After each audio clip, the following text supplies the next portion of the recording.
Breaking tonight, exactly 72 hours from now, the nation will witness a moment that could determine the presidency, as Donald Trump and Hillary Clinton square off for the very first time in a debate that analysts suggest could be the biggest in history.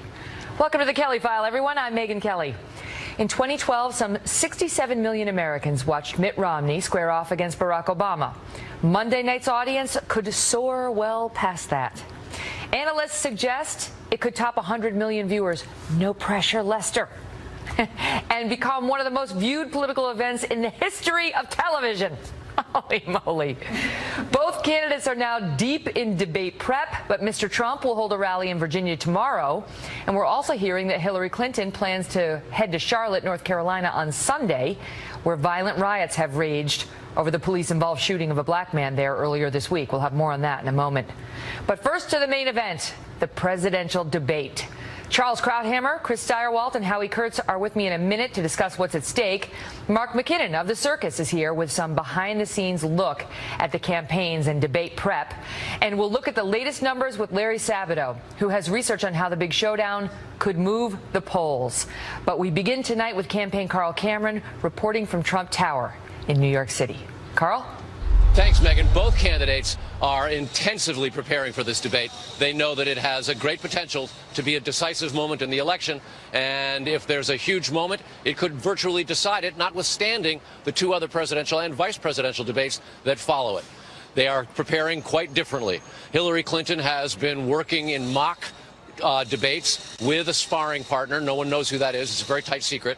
She's been working very hard to memorize a whole series of some of Trump's more colorful and what she considers to be objectionable comments. Donald Trump's not working with a mock debate or a sparring partner. He's had a steady stream of advisors working with him, and he began his debate prep really right after the Republican National Convention, when they began fairly regular Sunday afternoon meetings in New Jersey with a team of debate advisors. Most notably in it, Rudy Giuliani seems to have become a really important advisor in this process. And one of the things that Trump has been told to do by all of his team is to focus on policy answers that are tight, that are aspirational, talking about what his goals and priorities will be, but not to get bogged down too much in details. If he can avoid any missteps, it has the opportunity to be a huge achievement for him, since the expectations are low. And because Hillary Clinton's been prepping so intensively, expectations for her are pretty high. Megyn? Carl, thank you. Carl mentioned Rudy Giuliani, and he's here shortly. But right now, we want to bring in our panel. Charles Krauthammer, a Fox News contributor and syndicated columnist. Chris Stirewalt, our Fox News digital politics editor. And Howie Kurtz, host of Media Buzz on FNC. Great to see you all. And so when you see how these two are preparing to go against each other, it's like two silverback gorillas. You know, they're studying each other, and it's like a modern warfare situation where they're saying Trump is studying her body language and verbal tics, getting ready to exploit weaknesses based on a statistical analysis of videos from 16 years worth of Clinton's debates. This is according to Politico. They've identified her tells, words, phrases, or gestures she uses when she's unsure of an answer or is trying to deflect, and he is ready to pounce if it happens. Let me start with you on that, Charles. Could be pretty effective. I think it's insane over preparation. You stuff your head with that, you won't be able to speak. It's like, you know, a young rookie who goes up to the plate and has learned every idiosyncrasy of the pitcher to the point where his mind stops working. And then some happy-go-lucky guy shows up who's been drinking all night and just acts on instinct. Now, Trump is the one who gets the reputation for being the happy-go-lucky guy who doesn't prepare, and I think that's part of that is spin. I mean, there is so much spin here. He's preparing. You know, you can really get the vertigo. There's a pre-debate spin of the post-debate stuff that's going to happen, and we're deep into that. I'm not sure I believe anything coming out of anybody's camp. It's all going to be, we're going to see what we're going to see, and we'll do the spinning afterwards. One of the things she needs to watch out for is what we saw from her this week, Stirewalt, where for some reason she sometimes resorts to screaming her points, and here is an example of that. Now, having said all this, why aren't I 50 points ahead, you might ask? Well, The choice for working families has never been clearer. I need your help to get Donald Trump's record out to everybody. Nobody should be fooled. Yeah, I mean, Nobody should be doing that. I wonder why you're not 50 points ahead. Golly gosh, you sound like an enraged pterodactyl. I don't know why you're just not winning all the points. Hillary Clinton struggles when they tell her, this is the terrible advice that Hillary Clinton gets over and over and over again. Be yourself. Be yourself. No, not like that. Advice. Not like that. Not like that. No, exactly. They say be yourself, and they say, actually, we don't like it. Be somebody else. Right. And the problem for her is, I don't know that she knows anymore who her real self is. That calm delivery we saw at the Democratic National Convention worked for her. The screaming is a different story. But, you know, obviously, Howie, Trump has got a lot of weaknesses she can exploit as well, including, you know, the number of controversies he's created. And we heard Carl Cameron report that she is studying his objectionable comments, which, you know, is going to take her from now till the next election. But she's probably going to zero in, judging from the campaign ad she just released today, on, among other things, his comments about women. Here's a flavor of what she just released. This is the president we want for our daughters. Howie. I don't think Hillary Clinton's going to bring up the flat-chested remark, and it seems like the shrinks are in charge of this debate. Everybody's trying to psych each other out. This is a man who has referred to women as fat pigs and dogs and slobs. She may say a somewhat cleaned-up version of that, sure. Look, the pressure is on Trump for this reason. He's the X Factor. He's the reality show guy who wants to be put in charge of the nuclear codes. And this whole campaign, let's face it, has turned on his personality and his temperament and his insults, and he has to use these debates to magically pass the commander-in-chief threshold. Now, Hillary Clinton is the boring but dependable bureaucrat. She's the government lifer. She's lived in the White House. She knows the briefing books back and forth. The bar for her is to connect with voters who are either don't like her, tired of her, wary of her, and also to deal with the honesty and trustworthy question that has dogged her throughout this campaign. That's tough to do in a debate setting. You know, that's more of a press conference situation. You can sort of try to prove to people that you're honest, you're forthcoming. Charles, what do you see as his biggest risk going into Monday night? Look, I think he's got the biggest opportunity because he's behind, not by as much as he was, but he is behind, so he needs to do well.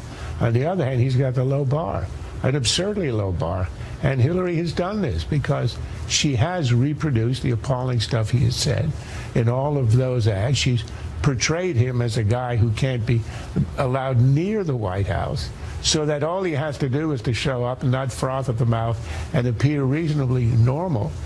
Charming would be a splendid bonus, and he wins.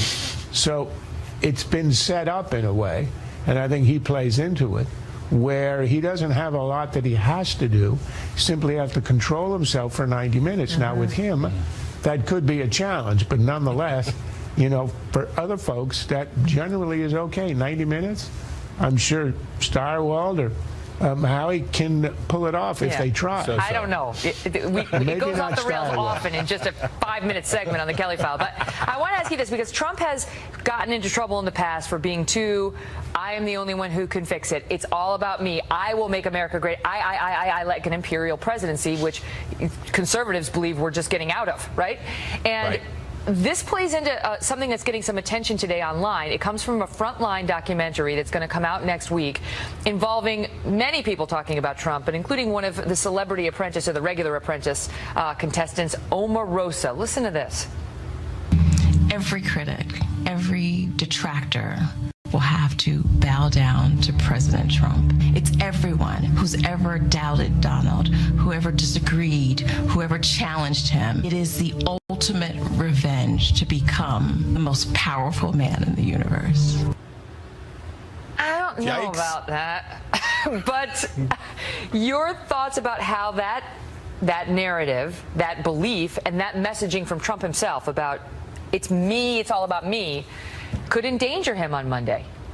We come together at a time of crisis. The country is at the abyss, and only I can fix it. These are dark days for America, and you bet. And so you're going to hear Trump, the law and order, our cities are burning, America is at the edge, we're falling apart, we're being picked apart by our adversaries, and that we need a strong man, emphasis on the man part probably, to take care of America at this dreadful hour. Because strength works for him. Strength works, but just too much imperialism, maybe not. Right, and especially when Hillary Clinton sticks it up his nose. Go ahead, Charles. The flip side to painting the situation today as apocalyptic is to paint himself as messianic. You remember in the acceptance speech he gave in Cleveland, he didn't say, I'm going to reduce crime and violence. He said, I'm going to abolish it. Now, nobody has done that, going back to King Tut. They've all tried it, and I don't think any of them have ever promised to abolish crime and evil in the world. He did it in a written speech. This is the kind of fact-checking the American people want to see on the spot from Lester Holt. I hope he's watching this. That's my job. That's all that psychiatric training. Go ahead, Howie. But remember, Trump has more TV experience than anybody who's ever run for president. I don't think he'll be asking people to bow down and kiss the ring. It reminds me of Reagan in 1980, in that, painted as a dangerous cowboy, needed to come out and won that election against Jimmy Carter by reassuring the country that he could handle the job. I wouldn't underestimate Donald Trump's ability to adjust his debating style for this Monday's debate. Before I let you go, I have to get this in real quickly. Ted Cruz today finally reversed himself and said he's endorsing Donald Trump, notwithstanding this expression of his feelings about Trump on May 3rd. I'm going to tell you what I really think of Donald Trump. This man is a pathological liar. The man cannot tell the truth, but he combines it being a narcissist. Everything in Donald's world is about Donald. The man is utterly amoral. Morality does not exist for him. Donald will betray his supporters on every issue. Charles, thoughts on that? Yes, and that's why we need him in the White House. That's the secretary that completes that argument. It's great to see all of you. Looking forward to Monday night. Great to see you. You bet. Joining me now, Mark McKinnon, co-creator and co-host of The Circus on Showtime. He also served as chief media advisor to President George W. Bush. Great to see you, Mark. So it is so exciting. Excited about this debate. I'm so excited about it too. And why? I mean, we just saw in that clip, this is going to be like nothing we've ever seen before.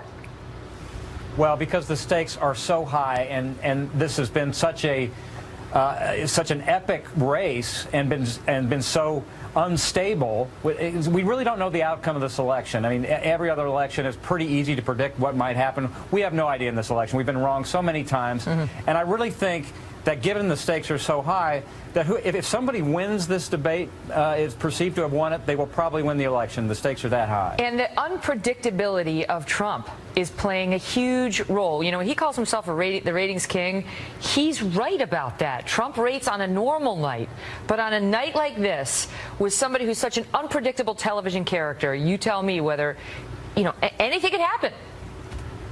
Well, anything could happen, and he knows that. I mean, he's the guy who understands television, understands drama, so you can surely count on that he's going to bring out some surprises during the debate. I think that he's got the easier task in this debate. Number one, obviously, is the expectations game, which are so low for him. The other thing is that these two candidates both have problems. His problem is that people perceive that he might have a temperament problem. Her problem is that people see her as as not being honest or honest or trustworthy. He can fix that problem in a debate. It's harder to fix hers in a debate. So all he has to do is really get through the debate without coming off the chain. And it'll go a long way toward people just looking at him and saying, okay, I can see him as president. So as the guy who used to do this for a living, what would be your main message to him? Keep your cool? Oh, yeah, absolutely. Keep your cool, because all he has to do is qualify. What she has to do is disqualify. And I assure you that she's going to use 90 minutes to prosecute him over and over and over again, thinking that at some point he's going to unwind and come after her, and that's when she knows she's got him. And she better have a Ludens or something like that before she goes out there, because there's no commercial breaks. I think she's going to bring. They're game players, both of them, and I think that she's going to be very well prepared, obviously, and she's done a lot of debates, and he's done a lot of television. So bring those two together, it's going to be spectacular. Exciting. We're going to be together, Mark. I'll see you Monday. Kick it hard. See you Monday. Kick it. Love that. So we have seen presidential debates produce big polling swings in 4 of the last 5 elections. And Larry Sabato is next on what to watch for this time. Plus, the city of Charlotte bracing for a 4th straight night of protests as we get some major new evidence in the death of Keith Scott. A video taken by his wife shows the moments before, during, and after the shooting. But who does this help? And what we're now learning about Mr. Scott. Rudy Giuliani is here, along with Sheriff David Clark, on what the new video shows and why some folks think they have spotted a game changer in one of the shots. Breaking tonight, 46 days until the election, 3 days until the first debate, and 2 national polls showing Hillary Clinton tracking slightly ahead of Donald Trump tonight. First, in Wednesday's Wall Street Journal poll, Mrs. Clinton is up by 6 points in a 4-way race. Then today from Marist, Mrs. Clinton again up by 6 points. But based on some numbers we pulled from the last several debates, that could all change after Monday night. Joining me now on that is the director of UVA's Center for Politics, Larry Sabato. Larry, good to see you. So just a word on the polling. So does that show a trend in her favor, or does that show a trend in Trump's favor? In other words, was she up more in those polls, or what are you seeing? Well, look, I look at the polling averages, Megan. I'm a broken record on this because, you know, in this election, if you don't like the polls, they kind of remind me of the British weather. If you don't like it, wait an hour and it'll change. And the same is true with the polls. So you got to go with the averages. She's up about 3 or 4. As you note, things can change once people see the debates. And, you know, I want to analyze it after I see it. Yeah, because we're seeing just across the swing states a tightening. I mean, at least it appears. Colorado, they're tied right now. She was up by 10. Michigan, she's up by 4. She was up by 10. New Hampshire, she's up by 5. She was up by 9.3. So there's definitely been a tightening going into this debate. And the question for you is whether these debates will matter, because we go back to the first debate 4 years ago. Mitt Romney was widely believed, even by President Obama, to have cleaned President Obama's clock. What difference did it make? In the long run, absolutely nothing. And Megan, you just hit on the critical point that people are ignoring in looking at the debates. What has happened, with only one exception that I'll mention, but what has happened in some of these past debates, most of these past debates, they move the needle 1, 2, 3, 4 points in somebody's direction, and the debate effects dissipate within a week or 10 days. That's all they get? Basically, they get a week or 10 days. The exception was Ronald Reagan in 1980, but that's because the only debate was held a week ahead of the election. There wasn't time for it to dissipate.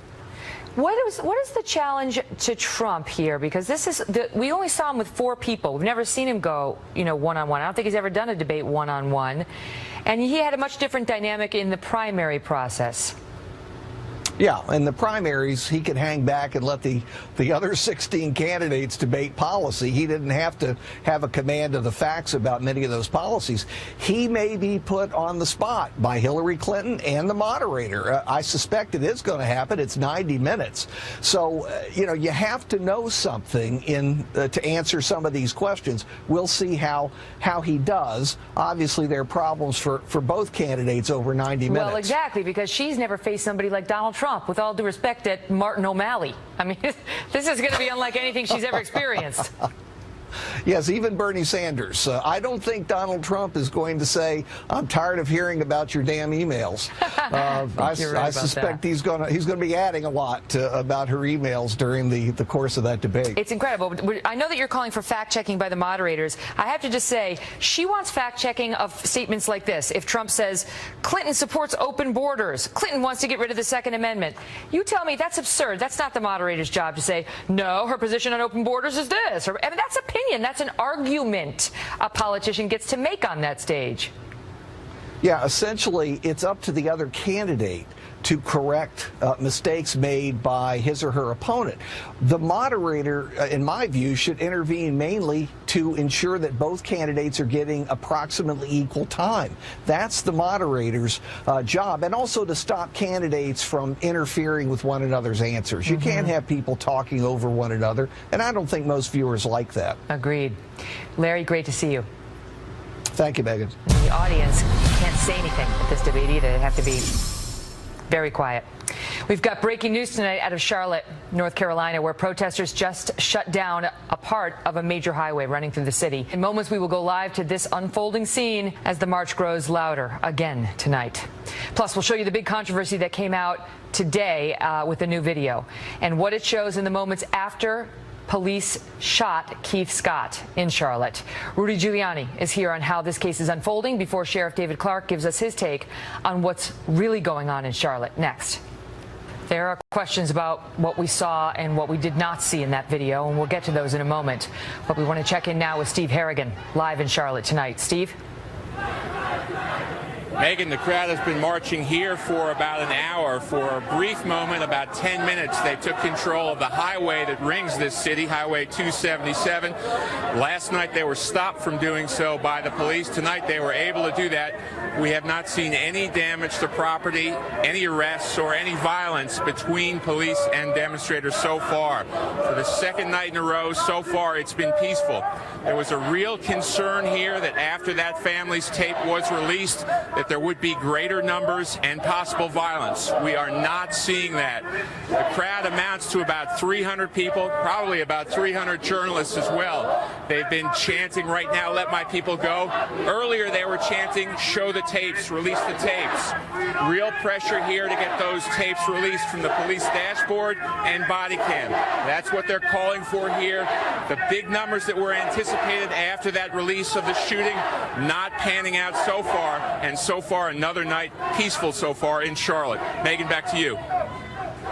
Steve, thank you. Back to Steve as news warrants tonight. Well, with today's new evidence also come new questions, as some folks suggest this videotape may disprove the police account of events. This is the image that was being circulated earlier this week, showing what appears to be a handgun next to Keith Scott as he lay on the ground. You see it there? You can see Scott's shoes in white. Compare that now to the following image from the video released today by Mr. Scott's wife. The picture from the video seems to show Scott's feet without any firearm nearby. But the Kelly file did some digging and found this image that appears to show one of the responding officers having walked past what looks like a pistol on the ground. You can see it here in the red circle, before noticing it behind him and then taking a step back and then apparently standing over that item on the ground. The timing on this scene is unclear, and the Kelly file has reached out to the agency in possession of the police videos, which, as you heard, have yet to be released.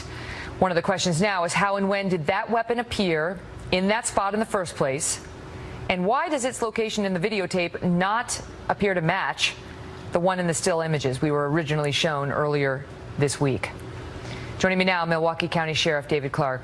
Sheriff, good to see you. We're not going to do, forensic files here on the Kelly file, but I do want to ask you, there's a conspiracy theory and it's going around, and did the cops plant the gun? The man's, Mr. Scott's fingerprints were reportedly found on it, his DNA, his blood, and on top of that, the police knew they were being filmed by the man's wife, and there were several officers right there. I mean, you tell me in your experience, the likelihood of cops just being so brazen as to plant a gun in those circumstances? Well, Megan, highly unlikely. I don't know all the facts, though. I don't know what happened here. I haven't seen all the evidence. And that's one of the problems with releasing videotapes, is it's one piece of evidence that you don't know how it fits in conjunction with all of the witness statements, including the officers and other evidence that exists. I've investigated homicides. I've investigated police-related shootings. I've supervised those scenes, too. These are very complex, and we have to wait to see the entire case. But I find it highly unlikely, not impossible, highly unlikely that a gun was planted in that situation, especially if the officers were wearing body cams. It would, be kind of hard to do. What jumped out at you on that tape? Because, those who are questioning the police behavior are pointing to the fact that she kept saying he doesn't have a gun. He's got a TBI, meaning traumatic brain injury, and he just took his medication. Well, that's what her version of the events as she saw them unfold, but I heard some voices, from what appeared to be police officers saying drop the gun. You know, we'll find out soon enough. Everybody wants this thing done, you know, within the half hour that it happens on TV, but it doesn't work that way. So I would caution everybody viewing tonight, you know, don't rush to judgment. Wait. I know these things are very emotional. They're very difficult to have to deal with at the time and everything that's going on in the good city of Charlotte. But reasonableness will have to prevail. Calm will have to prevail. Cooler heads. Leadership will be important here until we get this thing sorted out. Now some are pushing to change the rules that police have to live by when they're out in the field. We heard Richard Fowler say on our air just the other day, perhaps the policies need to be changed if all these shootings are, quote, in policy. There was a woman with an article on Huffington Post, Dr. G.S. Potter, described as an educator, and this person's argument is that, first of all, policing is not a very dangerous job at all, and in many ways, officers have the right to kill without consequence, and that therefore we do need to change in the rules that govern police. Your thoughts? Well, believe it or not, she has a PhD, which doesn't say much for people walking around with that title. Look, it's easy for her to say she's an academic elite. She spends her time in the ivory tower of a classroom thinking she knows what's going on on ground level. She's at the 30,000-foot level and has very little experience or knowledge of what's really going on in the American ghetto. She may have heard about it. She may have passed through one a time or two. But I always get a kick out of, you know, policies. If the policies need to change, I don't have a problem with that after a discussion, but you can't change them, you know, as we're going through here because she doesn't like the outcome. She ought to, like I said, there's a wall in Washington, D.C. with the names of 20,000 officers killed in the line of duty. I doubt that there's a memorial wall anywhere on with professors who have been killed in the line of indoctrination inside a classroom. Sheriff, great to see you. Thanks for being here. Thank you, Megan. As we watch these protests threatening to escalate again, America's mayor, Rudy Giuliani, joins us next on what he thinks is the real problem here. And we'll ask him about Donald Trump's debate prep next. Breaking tonight, new protests on the streets of Charlotte just hours away from a midnight curfew for the second straight night. Earlier today, the Clinton campaign announced that she would be traveling to Charlotte this weekend. Then right before we came to air, Charlotte's Democratic mayor asked that no candidates visit that city in the middle of all of this. No update from the Clinton campaign. Mayor Rudy Giuliani took the helm of the Big Apple when it was considered a crime capital of the country. And under 8 years of his leadership, the violent crime rate dropped by 56%, helping make New York one of America's safest big cities. Mr. Mayor, it's great to see you tonight. So, you know, the amount of misinformation that gets put out there. What we heard from some people was that Mr. Scott was just holding a book, not a gun. We don't know whether there's a gun in that video. We hear cops saying over and over, drop the gun, drop the gun. I haven't heard anybody say he was holding a book. Even the wife isn't saying that's just a book. And then they were telling us that the cops shot that protester in the head the other night. Now we know today they have a man in custody. It was a career criminal who was on the streets who shot him in the head, according to the cops. Sure. This is happening because we don't have leadership in this country. We don't have the President of the United States saying to people, wait, remain patient. Situations like this take a couple of weeks at least, sometimes more than that, to figure out the just result. Justice can't be accomplished except maybe, you know, back in the West in the 1830s on the street. Right. And this is why we have a criminal justice system, and this is why we're a civilized country. So let's wait until all the facts come in. I heard the African-American police commissioner or chief of Charlotte explain what seemed to be a rational reason for why this African-American police officer shot another African-American. Now, if he's right, then somebody's got to be concerned about the life of the African-American police officer as well. And all I hear is we're all concerned about the life of the guy who got shot. Well, what about the guy who possibly almost got killed, who's putting his life at risk to save us? Doesn't his life count for something? And shouldn't we at least, like, calm down and wait and find out? And what do you make of it's sort of an anecdotal evidence argument where people say, look, it may not have happened in this case, but we're sick of black men winding up shot dead by cops in situations where they thought they had a gun, they didn't have a gun, the gun wasn't pointing at them, etc. Well, I'm very sympathetic to that, and I think any police officer who shoots in an unjustifiable way, like the person who got indicted in Tulsa the other day, should be indicted. You put a lot of cops in jail. How about 70? And a couple when I was mayor, one for 25 years. police officer who acts improperly, and that's what the justice system determines, should go to jail. But in most of the situations you're talking about, it turned out that the police officers were innocent. Let's take Baltimore, for example, and Freddie Gray. Hillary Clinton announced that they were guilty almost unequivocally before she had any facts. All 5 of them, charges dropped. 3 of them were acquitted in a trial before an African-American judge, and she's yet to apologize for that. It's that kind of rhetoric from Hillary Clinton and Barack Obama that's produced the racial division that we have in America today. We didn't have this racial division 9 years ago. This is much worse than we had 9 years ago. And I lay it right at the foot of our leadership, of the kind of stuff that Barack Obama says, the kind of stuff that Hillary Clinton says, the fact that she wants to go to Charlotte in the middle. Just getting this in my ear in the wake of the mayor saying that, she's now saying she won't go. So well, that's good, but her instincts were to go and politicize it. I got to ask you, you're working with Donald Trump on debate prep. Are we gonna? I would love to be able to see that. Well, are we going to have any surprises on Monday? Of course we're going to have surprises. Oh, we are. Of course we're going to have surprises. Can you give us a hint? Of course not. You think we're going to go into this without a couple of surprises? Is somebody playing Hillary Clinton? No. Is it you? We prepare. Not that I haven't worn a dress before. However, we have seen that. However, Donald Trump has his way of preparing, and he's doing it, and he's doing it very, very well. And he'll be well prepared. Now, she's a career politician. She's debated a lot longer than he has in a lot more situations. So I think you should expect that she would be really a terrific debater. And I think, as you know, Donald Trump always has at least 1 or 2 cards up his sleeve. So just watch out. We will watch out, and we're looking forward to watching the whole thing Monday night. Great to see you, Mr. Mayor. Thank you. Always a pleasure. Breaking tonight as we watch another tense night of marches in Charlotte, North Carolina. A new fight has erupted after Washington Post columnist Eugene Robinson said that the police would not have opened fire in Charlotte, North Carolina, had it been a white man with a gun.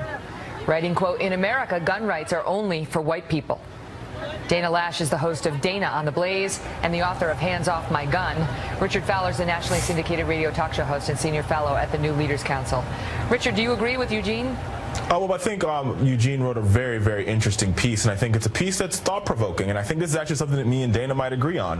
While I don't agree with the Second Amendment, I believe everybody should have access to it, and beyond that, there should be due process. So if you do have a gun in a state where there is some sort of carry law, either concealed carry or open carry, you should get your due process rights first. So you have the Scott case, which is still questionable, but in the Philando Castile case, which I think is the most important case to look at this, is he was indeed a gun owner.